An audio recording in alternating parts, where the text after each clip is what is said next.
In a wild turn of events, I went from elementary school me swearing that I'd never be an animator to college me doing it all the time. Life has a funny way of pulling stunts like that. In honor of me finally admitting that I might actually be into animation, I've decided to go over the 12 principles of animation. These aren't hard and fast rules, however, they're very important if you value having realistic movement and flowing work. These 12 principles are ideas that you should keep in your mind while animating. The more of the 12 principles you can integrate into your animation style, the more realistic the movement you will have. So let's start with number 1, squash and stretch. Squash and stretch is number 1 for a reason. It's the main principle you'll see in animation. Old cartoons have a very exaggerated version of this principle, where the character itself will actually squash down and stretch out like they're made of jello or slime. This is a really classic way to use squash and stretch. However, some animation styles want the character to move in a more realistic way. For those of you who also want that, you can still incorporate this principle into your animation. Look at this clip from Disney's Aladdin. See how Aladdin squashes and then stretches? It's a more loose interpretation of the term squash, but he balls up and then stretches back out. The point is, squash and stretch is to give extra movement to the character to give them a higher level of energy so they don't seem stiff. Number 2. Anticipation. Anticipation is important because it makes sure each action flows well without sudden jumps. If an action is going to happen, there will be some way for us to predict it. If I'm about to jump, I will never just suddenly be in the air. That looks bizarre and unrealistic. I will always crouch down in order to build up momentum for the action. Not all anticipation will be this drastic, but the key to this principle is that your audience should be able to unconsciously understand that a movement is about to happen. Anticipate that action, give it a little build up. Some action needs less than others, but all action will need to have some sort of anticipation. Number 3, staging. Staging is key. I think it's pretty straightforward, but when animating, we don't want the audience to feel excluded from what they're seeing. Have the characters face the camera, not always straight on, that'd be weird, but we need to be able to see what they're doing. There are exceptions to the facing the camera rule that I laid down just now. There are times where you might want to stage the characters in a way that excludes your audience for the mystery or the storytelling capability it has. That's still a good use of staging, but make sure you use it sparingly.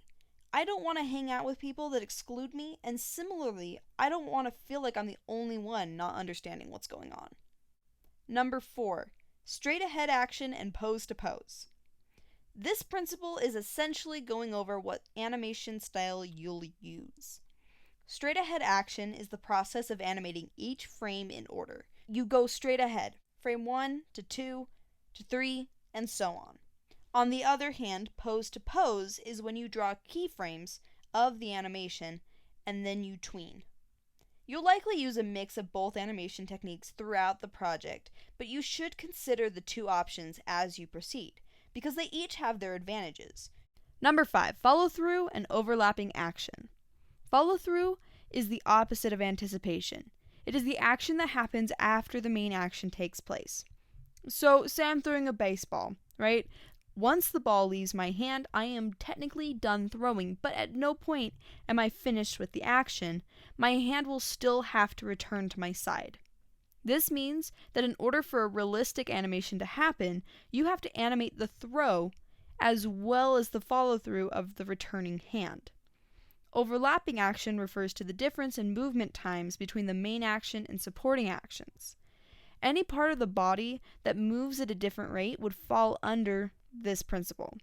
I've seen some explain overlapping action as drag. It is the offset between the main mass and the other parts.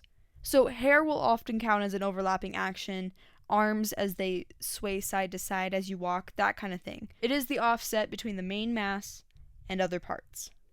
Number 6, slow in and slow out. Slow in and out means just that. Most every action will take more time to start up and slow down than it will during the main movement. So let's take a look at this bouncy ball. It's slower, or has more frames, towards the very top and the very bottom of the motion. and fewer frames in the center of the action. Fewer frames means faster movement. Now look at this ball that has the same amount of frames throughout the entire process. It's fine, but it's not as real and fluid as the other example. Number 7, arcs. Arcs is personally my favorite principle. Anything that moves from a center point will move in an arc shape. Heck, the ground we walk on technically is an arc because the earth is round. Life is surrounded in arcs. I'm going to use this clip of Sham, one, because I'm very proud of it, but you can see that as he outstretches his neck, his head doesn't move in a straight line. It arcs up and then down. This makes sense because there's a pivot point at the base of his neck, and then there's also one at the base of his skull. Using arcs can also help with the volume of the character and keeping that consistent, so you're not accidentally making the limbs longer or shorter than they should be because the arc gives a sense of a predetermined path. Number 8, secondary action. A secondary action is the action that is the result of the main action. If you kick a ball, the ball moving would be your secondary action. Any action that is a result of a previous action qualifies as a secondary action. This principle helps add interest to the animation. It gives weight to the things around the character, bringing the world to life a bit more. It gives your eyes something else to look at, thus increasing visual appeal. Number 9, timing. This one's pretty basic. Essentially, people just don't walk as fast as they run. When animating an action, make sure to keep the timing of the action in mind so you don't have a speed walker who's supposed to just be doing a stroll. Number 10, exaggeration. Exaggeration compensates for the signals that we can't have in video. Subtle expressions or movements just don't have the same impact on screen as they do in real life, so we have to exaggerate in order to compensate. The drawings don't inherently have life, so to pump them with some energy, we have to exaggerate the movements. Not always at the ink splot cartoon level, but if you wave how you would in real life, it just doesn't have the same impact on screen. Take it just a little bit further. 11. Solid drawing. Solid drawing comes down to the look of the art. Basically, do your best in the drawing and it'll pay off. You don't have to be the greatest of the great artists in order to have solid drawing. You do have to keep at it and make sure you're doing the best art that you can. Number 12, appeal.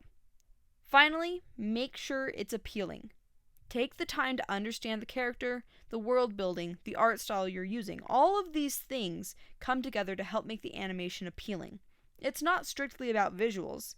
Those help, sure, but in the end, the animation could be the prettiest in the world, but if it isn't interesting, no one's gonna care. Take the time to understand the work in order to boost that appeal.